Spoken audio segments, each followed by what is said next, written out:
Açabiliriz. Evet, pompa çalışmaya başladı. KVC 70'e 120. 6-8 bar aralığında ayarlanmış bir hidrofor. Tüm parçaları orijinal. Değişeni yok.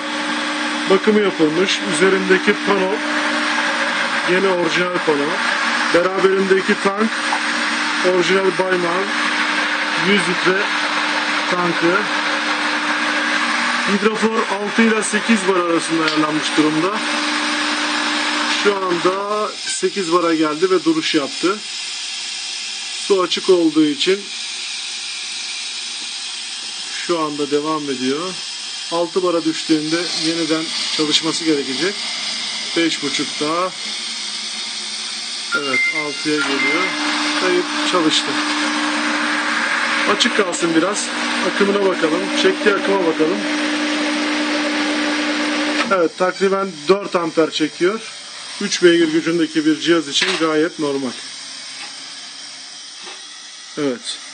Hidroforun gördüğümüz gibi emme hattında çek valfi, basma hattındaki manometresi ve element marka. Görüldüğü üzere manometre değiştirilmiş. Basınç şalteri de yenilenmiş durumda. Tank ve flex orijinal hidroforla beraber. Evet, pompamız devreye girdi. Oldukça da sessiz ve problemsiz çalışıyor. Evet, otomatik yaptığı görülmekte. Pekala. Kapatabiliriz. Teşekkürler.